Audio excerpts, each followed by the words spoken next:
Hola, ¿cómo estás? Seas bienvenida a Sin Manual. Hoy vamos a hablar de un tema que yo estoy segura que todos hemos sentido o sentimos incluso, ni siquiera es pasado, es presente y está en nuestro futuro, la ansiedad.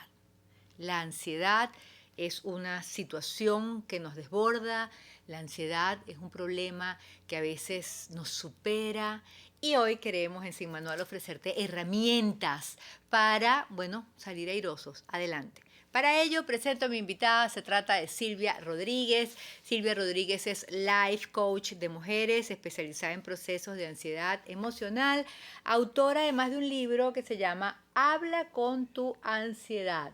Muchísimas gracias por estar en Sin Manual, Silvia, bienvenida. Gracias a ti, Ana. De verdad, un gustazo estar aquí contigo. Igualmente, mira, la verdad que me llamó mucho la atención y me parece súper original y es una manera de hacer clic con la comunidad, con esta comunidad a través del Instagram, a través de las redes sociales, la forma como planteas la ansiedad y esa cosa extraña, ¿no? Habla con tu ansiedad. Entonces quisiera que primero nos definas qué es ansiedad para ir desarrollando el tema. Es que fíjate, la ansiedad es un proceso fisiológico, ¿no? Como concepto, la ansiedad es un proceso fisiológico que cualquier ser humano en cualquier momento puede pasar. Y ahí es donde tenemos que tener el punto como que claro, o sea, es parte de nosotros. Mucha gente la busca afuera y por lo general es vivir sin ansiedad o todo esto. Y no es posible en realidad porque la ansiedad es parte de nosotros. En algún momento se puede presentar. Yo en algún momento, cuando pasé por ese proceso, no sabía qué estaba sucediendo, había como muy poca información en aquella época. Paso por todo este proceso y después cuando me dan ese diagnóstico es donde yo digo, ok, es ansiedad lo que tengo, conocí a la ansiedad desde otro punto, ¿no? La conocemos como ansiedad por comer, ansiedad por algo que va a pasar, ansiedad. Tenemos como ese mal concepto de la ansiedad y fue cuando empecé mi camino, a través de mi profesión, empecé mi camino de descubrir la ansiedad, qué era lo que estaba pasando conmigo, qué cambios yo tenía que empezar a hacer y ahí me di cuenta, llevando una bitácora, que yo dije, yo tengo que hablar con mi ansiedad. Me daba cuenta que cada vez que yo hablaba con mi ansiedad en ese momento, eso que yo estaba sintiendo, todo empezaba como a cambiar. Y desde ahí nace, habla con tu ansiedad. Empezamos ayudando a personas a través de Facebook, mientras que yo salía del proceso también ayudaba a otras personas que estaban pasando por lo mismo. Me quedé impresionada, Ana, de la cantidad de personas que estaban pasando por ese proceso. Y fui ayudando y así pues nace la fundación como tal, o sea, el proyecto como tal, Fundo Habla con tu ansiedad, y de ahí nace pues todo esto que se ha ido recorriendo para llevar ese mensaje en positivo, porque me Silvia, gusta hablar de la ansiedad en positivo. claro, exacto. Pero justamente en aras de que, así como tú no estabas segura o no sabías que lo que tenías era un problema de ansiedad, quisiera que lo definiéramos para Ujú. justamente empezar por el principio. Es esa cosa que estás como nerviosa, que estás como que quieres hacer algo y no puedes, que estás esperando lo peor. O sea, descríbenos qué es la ansiedad, porque justo dijiste que va más allá de que quieras comer o no quieras comer o que tengas, o sea, ¿qué es la ansiedad como sensación, como emoción? ¿Y qué tanto es negativa o qué tanto en algún momento puede ayudarnos? Total, mira, dijiste dos cosas claves. La ansiedad puede ser limitante o puede aportarnos un montón a nuestra vida. Ahora, ¿qué caracteriza a una persona o qué caracteriza, mejor dicho, a la ansiedad como tal? La ansiedad se confunde muchas veces, aquí tenemos que tener un punto muy importante, con inquietud. Porque si bien es cierto, una persona que esté pasando por ansiedad puede sentir inquietud, esa sensación o eso que cuando queremos hacer algo y no lo logramos en ese momento, o estoy a lo mejor mordiéndome las uñas por un proyecto, por algo que tengo que hacer, porque tengo cierto temor a ciertas situaciones, eso me puede provocar a mí esa inquietud. Pero una persona inquieta no implica que tiene ansiedad. Una persona que está pasando por ansiedad posiblemente sí siente inquietud.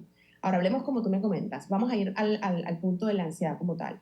La ansiedad, como te comentaba, proceso fisiológico que cualquier ser humano puede vivir en algún momento, se caracteriza mucho por pensamientos que van mucho más rápido que nosotros. Siempre estamos muy pendientes de eso que estamos pensando y lo sobrepensamos constantemente. Una persona con ansiedad quiere controlar, por lo general, todas las cosas o situaciones que pueden estar pasando en su vida, bien sea también que ha vivido algún proceso, porque también hay que tomar en consideración qué ha pasado tras, o sea, puede ser una enfermedad, puede ser algún tipo de trauma, algo por patrones de crianza, algo que haya sucedido que a esa persona le pueda estar generando episodios de temor, de angustia y de miedo. A la amígdala que tenemos nosotros, tenemos dos amigdalitas aquí atrás en el cerebro, por lo general, bueno, por lo general no, hay una, que es ahí donde se enfoca el miedo como tal, y la persona que está pasando por procesos de ansiedad, por lo general siempre tiene ese punto clave como activo, por lo que sin darnos cuenta, por eso que yo digo que la ansiedad la vamos generando sin darnos cuenta, vamos generando picos de cortisol, y eso es lo que tenemos que comprender muy bien, picos de cortisol que obviamente generan los mismos picos de adrenalina y nuestro cuerpo cambia la química. Allí nosotros estamos ante situaciones de, por ejemplo, sensaciones en el cuerpo, sensaciones físicas, sensaciones mentales. Tenemos, por ejemplo, ese ticsito nervioso, Ana, que muchas veces decimos, me está temblando un ojo. Y tenemos la creencia de que, no sé, mi abuelita siempre me decía, mira, te comiste algo que se comió un ratón. Ya yo me doy cuenta con el pasar de los años que no fue porque se lo comió un ratón en realidad, es porque mi sistema nervioso está alterado, hay suficiente cortisol en mi cuerpo, hormona de estrés, que está generando que mi química haya cambiado y genera ese temblorcito en el ojo, esa sensación de palpitación o taquicardia, ese desespero, esa lucha huida constante de cualquier situación. Todo esto va generando que nuestra calidad de vida, obviamente, pues se vaya viendo un poco más debilitada y no saber qué hacer porque muchas veces no sabemos qué nos está pasando. Y es eso, es Ok. que tenemos demasiado estrés y cortisol con nosotros. Ahora, Silvia, viendo en tu cuenta en Instagram todo lo que es súper interesante, ya va a aparecer acá, por supuesto, para que también te sigan. Tú narras en algunas publicaciones que fuiste a la clínica varias veces por la ansiedad. Entonces yo quisiera que partiendo de tu, porque eso es lo que, una de las cosas que me parece más valiosa en tu caso, porque hay quien habla de un tema porque lo estudió en un libro. O sea, lo tuyo ha sido una respuesta justamente a una necesidad personal y es lo más genuino y es donde hacemos más clic y empatía, porque bueno, porque estás sintiendo lo mismo que puedo estar sintiendo yo. ¿Cuáles fueron esos momentos más duros? ¿Qué experiencias viviste que decía, bueno, no, para la clínica? Porque como uno vive acelerado todo el tiempo, angustiado, te despiertas a las 3 de la mañana y no puedo dormir más porque entonces tienes esos pensamientos que tú dices y tal, pero de ahí a la clínica, ¿qué pasó en ti? ¿Qué sentías que te llevaba ya a decir, ojo, necesito ayuda médica, incluso física, en una clínica? Sí, justamente el primer ataque de pánico, que fue muy curioso, y esto lo voy a compartir porque a lo mejor alguien que esté escuchando puede comprenderlo. El primer ataque de pánico a mí me da, Ana, cuando yo estoy haciendo unos muñequitos, mi mamá es repostera, yo le estaba haciendo unos muñequitos, y yo estaba en el momento más feliz de mi vida. Es decir, ya el estrés que tenía se había quedado por allá, había superado un duelo del fallecimiento de mi padre, habían pasado como que ya muchas cosas y yo estaba haciendo unos muñequitos disfrutando el proceso. En ese momento sentí que el corazón dejó como de latir, o sea, fue como un golpe al pecho y siento que ya el palpitar no lo tengo, ¿no? Fue una taquicardia muy fuerte y de pronto como que bajó. En ese momento, obviamente, mi cuerpo entra como en un frío, un calor. Yo trato de hablar con mi madre que está hablando por teléfono y ella no me está escuchando. Y yo sentía, lo que te digo realmente es, me estoy muriendo. O sea, yo dije, me estoy muriendo, me está dando un ataque y nadie me está viendo. En ese momento mi hermano sale de su cuarto al baño y me ve, y él cuando me ve me imagino la cara que yo tenía, me dice, ¿qué tienes? Y le dije, sácame que me estoy muriendo, llama a la ambulancia. Pensamos que era un infarto lo que me estaba dando. Mientras que, bueno, en la ambulancia y todo esto, mi hermano me acuesta, llamamos a un amigo médico, que yo creo que todo el mundo tiene un amigo médico por allí, y él dice, vamos a hacer algo, sube las piernas, haz esto, haz aquello. Ella está consciente, dice sí, y dice, ella tiene un ataque de pánico. Cuando yo le escucho al que dice, ella tiene un ataque de pánico, inmediatamente empecé como a calmarme, ¿no? Sin embargo, aquí está la racha, que es lo que nos sucede. Hay dos tipos de personas en este caso. La persona que dice, ah, bueno, fue un ataque de pánico, no me pasó nada, no pasa nada, y sigue la vida como si nada. Y la persona que de por sí puede ser ansiosa desde hace tiempo y no lo sabe, que no se queda con eso y dice, no, me está pasando algo. En la mañana siguiente, yo sí, inmediatamente me fui a una clínica. Quería saber, quería hacerme exámenes médicos y todo. Esto me fue persiguiendo durante mucho tiempo. Y cuando, por ejemplo, tenía taquicardias tan fuertes, Ana, yo me podía ver el pecho y la camisa me sobresaltaba. ¿Qué?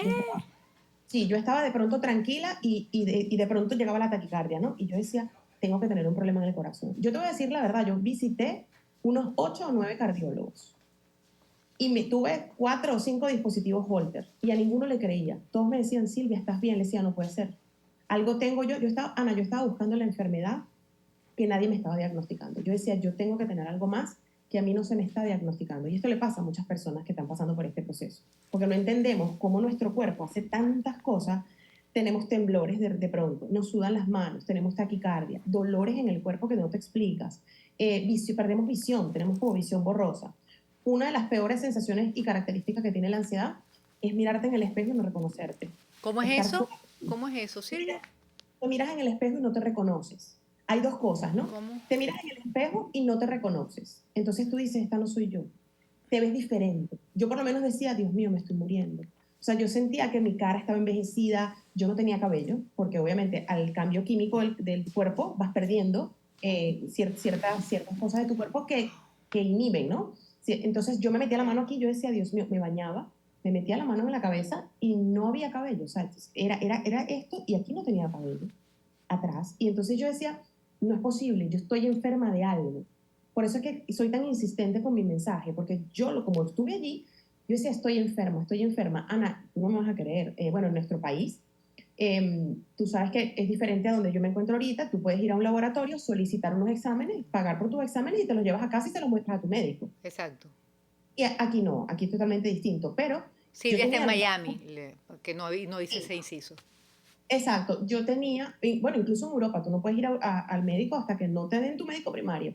Entonces, a veces cuesta mucho, ¿no? Llegar al médico para que esa persona se calme. Yo tenía los brazos morados, yo andaba siempre con camisas largas, tenía los brazos morados de tanta sangre y tantos exámenes que yo me sacaba semana tras semana. De hecho, la chica del laboratorio llegó a un punto donde me dijo, Silvia, basta. Y le dije, no, necesito hacerme el del azúcar porque seguramente es el azúcar y nadie lo ha visto. O sea, imagínate hasta el punto donde yo había llegado, ¿no? Ok, Que ya había cruzado la línea al trastorno de ansiedad. te atajo ahí, Silvia. Quiero que no se me escape el tema del ataque de pánico cuando estabas calmada haciendo unos muñequitos, unas manualidades después de un duelo de tu padre.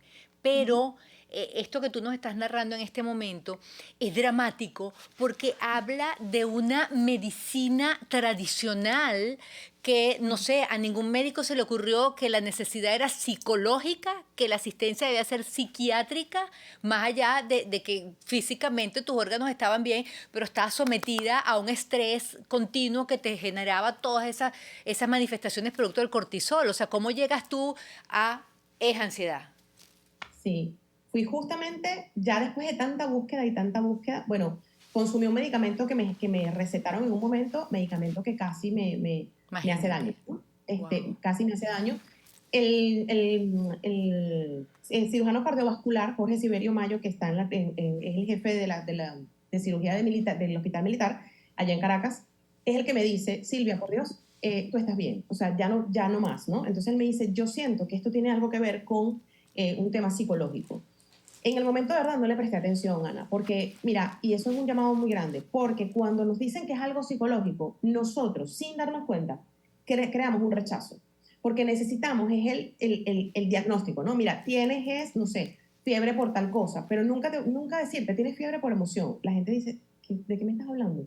Todavía hay mucho que hablar sobre este tema. Entonces, en ese momento yo conseguí, como tenía mucho vértigo y mucho mareo, yo pasé un año, Ana, porque me acuerdo que fue de mayo a mayo, con mareo, o Dios. sea, constante, con vértigo. Yo no podía salir sola porque yo sentía que yo me caía, ¿no? Entonces, siempre tenía como el miedo de desmayarme, cosa que no les va a pasar, quiero que sepan que no les va a pasar.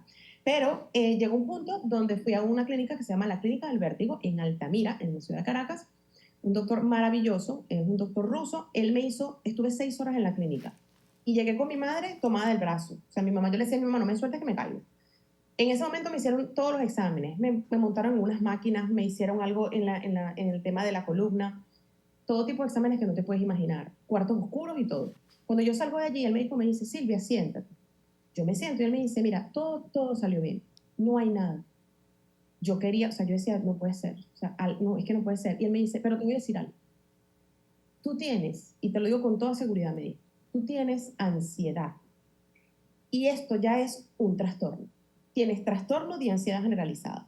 Ese doctor, Ana, se sentó conmigo en su computador y buscó en internet qué es ansiedad, qué es trastorno de ansiedad, me fue explicando y yo me fui de ahí casi que bailando. Le dije a mi mamá, vamos a almorzar. Y mi mamá me dijo, ¿tú estás loca? ¿No te sientes mal? Le dije, no, tengo ansiedad. Yo fui la mujer más feliz de mi vida cuando a mí me dieron el diagnóstico como tal. y dije, lo que tengo es ansiedad. Ahora vamos a ver qué vamos a hacer con esto, porque no es físico, está aquí, ahora lo voy a trabajar. Y desde ahí, olvídate del mareo, no volví a sentir más nunca este tipo de cosas. Es como que cuando tú tienes el mensaje correcto, como dice la doctora Marian Rojas Estapé, cuando tú tienes el mensaje correcto, cuando tú te conoces, el alivio llega. Así es. Así. Gran mujer, sobre todo, wow, en estos días estaba celebrando el 1.000.000 de seguidores en Instagram, Marian Rojas Estapé, una científica experta en conducta humana. A ver, Uh-huh. Silvia, ya por supuesto tenemos que hablar de las herramientas, de cuáles fueron esas recetas o son esas recetas que a ti te ayudaron y que ahora pues tú has plasmado incluso en un libro. Pero antes dejé pendiente el ataque de pánico. Uno se imagina que es en el momento un temblor, un terremoto, tengo un ataque de pánico. Entiendo entonces que no, que es relajada haciendo una manualidad, por ejemplo, y llega el ataque de pánico. ¿Cómo es eso? Fíjate, hay dos cosas, y qué importante que me lo atajaste y te lo agradezco. Hay dos cosas importantes que tenemos que tomar en cuenta. El ataque de pánico llega cuando es necesario. Por ejemplo, no sé, tuve un accidente, ni Dios quiera, y de pronto el ataque de pánico llega. Claro, la adrenalina, el cortisol hace su trabajo, el cuerpo de bomberos se enciende. Cuando ante un atraco, ante algo, ¿no? Me atracaron en el momento, la adrenalina está conmigo y yo trato de defenderme. Ya pasado el ratito, que yo llegué a mi casa y estoy contando, entro en ataque de pánico, ¿ok? Porque ya el cuerpo se relajó y busca el equilibrio. Pero lo que sucede también es que cuando estamos bajo estrés constante, estamos con angustia, estamos con esos pensamientos que son obsoletos, como yo los llamo, nada te suma, y estamos desde la angustia, la preocupación, todo esto, o querer controlar situaciones, no expresar nuestras emociones, eso todavía, el que te pasa nada, donde la gente no expresa, no expresa y todo se lo calla, eso enferma y eso ya está más que demostrado, llega al punto que estresé todo mi cuerpo en la semana por el trabajo, por los niñitos, por la situación, por lo que sea, y el sábado voy a ver Netflix y digo, ay, bueno, ya todo pasó, ya pagué la deuda, ya me divorcié, ya, lo que haya pasado en ese momento, y el sábado estamos viendo Netflix con un potecito de helado acostados en nuestra casa. En ese momento puede llegar un ataque de pánico o una crisis de ansiedad y nos preguntamos porque no entendemos, decimos, pero si yo estaba tranquila, y me pasa mucho en las sesiones, Silvia, yo estaba tranquila, yo estaba jugando con la niñita, yo estaba, y en ese momento me reventó, no entiendo qué estoy haciendo mal. Le digo, no, es que no estamos haciendo nada mal en realidad. El proceso es, si el lunes tú tuviste un evento o tuviste una preocupación constante y estuviste así toda la semana, lo resolviste el miércoles y no lo soltaste, todo eso se quedó ahí generado. ¿Qué está haciendo tu cuerpo que es maravilloso? Y eso tenemos que siempre como que tenerlo allí. Mi cuerpo es maravilloso y sabe lo que tiene que hacer para yo estar saludable. Él va a buscar su equilibrio. Lo que le hiciste en la semana, esa subida de cortisol, toda esa adrenalina, todo ese malestar que tuviste, él va a buscar de equilibrarse porque tu cuerpo necesita que sobrevivas. Y ahí va a llegar tu ataque de pánico. Lo vemos como algo súper malo porque molesta, porque sí, es normal. Pero tu cuerpo en realidad, y yo siempre digo, agradezcamos que nuestro cuerpo busca el equilibrio. Por eso que yo hablo de esta parte en positivo. ¿Te pasó esto? Tienes que evaluar cómo estuviste viviendo la semana, qué pasó el mes pasado, porque cuando tu cuerpo entra en descanso, él va a equilibrarse. Y dependiendo del cortisol que hayas tenido, pues él va a hacer su trabajo como tal. Y eso es un ataque de pánico, una crisis de ansiedad, que puede llegar igual por miedo, por todo, pero llega justamente y las recaídas llegan cuando yo estoy ya en tranquilidad.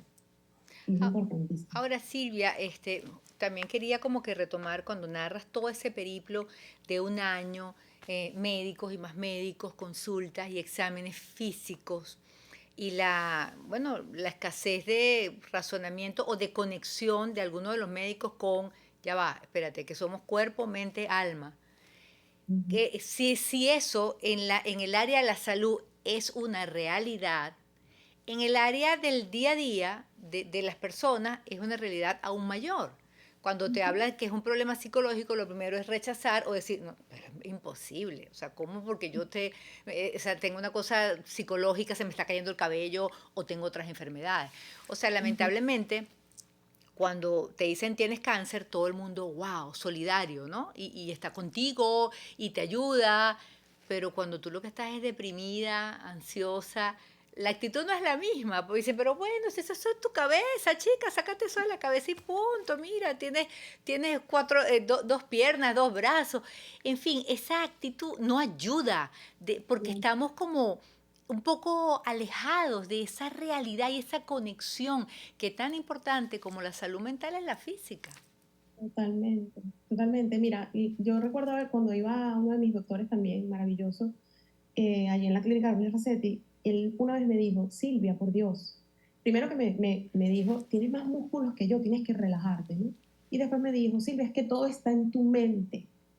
Y yo le dije, no, es que yo sé que todo está en mi mente. Y él me decía, tienes que cambiar tus pensamientos. Le dije, claro, para eso vengo, para que me ayudes, porque no sé cómo hacerlo. Porque es muy fácil a veces, ¿no? Decir, pero es que todo eso está en tu mente. Sí. La persona lo sabe. El tema es cómo hago para cambiarlo, porque yo vengo con un patrón, o sea, yo estoy acostumbrada, mi mente está acostumbrada a hacer eso. Y es por eso que siempre digo, o sea, te va a costar el cambio un poco, porque hay que volverla a entrenar para cambiar esos pensamientos. Y como yo siempre digo, no cambias lo que no conoces. Cuando tú empiezas a darte cuenta cómo piensas, cómo te hablas, cómo estás actuando ante la vida, qué tipo de persona eres. Porque probablemente, y eso nos pasa muchísimo, el 70% de la población tiene personalidad paz y no lo sabe, Ok, que son personas te altamente detengo ahí. sensibles. ¿Personalidad qué dijiste? Personalidad paz, que son personalidades altamente sensibles. Ok, Y no, por las siglas. Ok, te detengo ahí porque se nos acabó el tiempo y lo que hacemos este capítulo pues termina acá, pero usted va a estar muy pendiente a través de YouTube para ver el siguiente capítulo con Silvia. Te despido acá porque se nos acaba el tiempo, pero nada, continuamos con este tema tan interesante porque ahora es cuando vienen entonces esas herramientas que nos pueden ayudar, una vez que tú te has identificado en toda esta narración que nos ha hecho Silvia, a ujú. salir o por lo menos ya una luz. Sé más o menos qué tengo y cómo empezar a dar los primeros pasos para seguir avanzando sin manual. Gracias por estar ahí.